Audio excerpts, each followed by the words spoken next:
Hi, and welcome to Eddie's Bad Time Story featuring The Next. This is day 21. And by this time, you're probably wondering about Molly. This is Charles' mother who's been in the hospital recuperating from that terrible car accident. She's wondering where her 10-year-old son Charles is. Why doesn't he visit her? Not to mention her sister Kate. So let's dive into Molly's chapter, shall we? By Sunday night, I was a basket case. I had narrowed the field down to several possibilities. They had all drowned in the pond. They had all been kidnapped. A UFO had taken them for a nice intergalactic jaunt. All right, the first possibility was out. Kate was Jaws 3. Kidnapping? Where was the note? A UFO definitely seemed the most probable. But seriously, folks, a basket case. If I ever got my hands on that sister of mine, but never mind, I had things to do. First, I had to arrange to get myself the hell out of that asylum and up to the house first thing in the morning. I called the limousine service and arranged for a car and driver. So far, so good.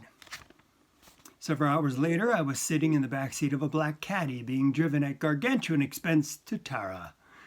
Quite the grande dame, I sitting there in my Dior back brace and Saint Laurent cast. Eat your heart out, Jackie-O. We got to the house around 2.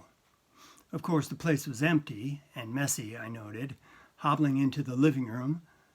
There were glasses on the coffee table, a half-filled ashtray, and interestingly enough, a pair of men's socks on the floor in front of the couch. I picked them up and looked at them.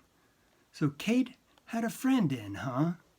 Curiouser and curiouser. Now, the house was deserted, all right. No, not the kind of deserted where people are out for the afternoon. The kind when they've left, moved out, escaped.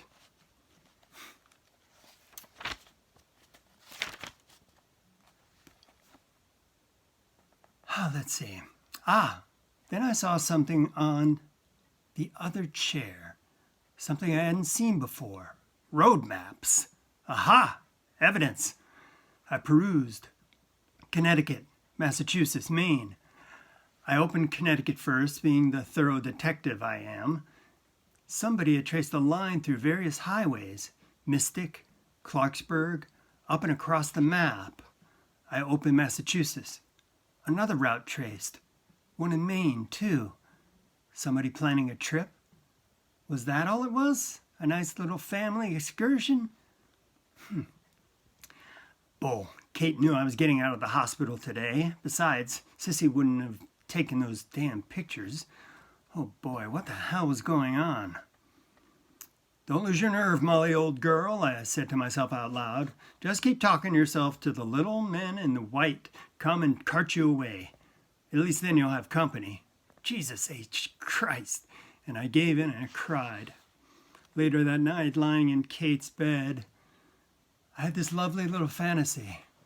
I heard the front door close downstairs and Charles say, "Boy, that was sure one swell trip, Aunt Kate."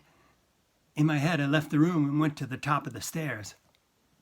"I'm glad you liked it, Charles," Kate said.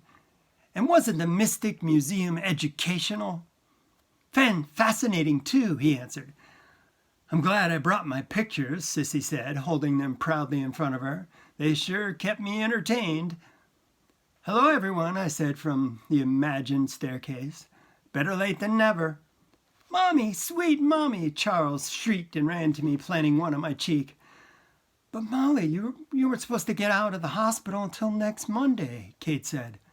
"This Monday," I said as Charles covered my face with kisses.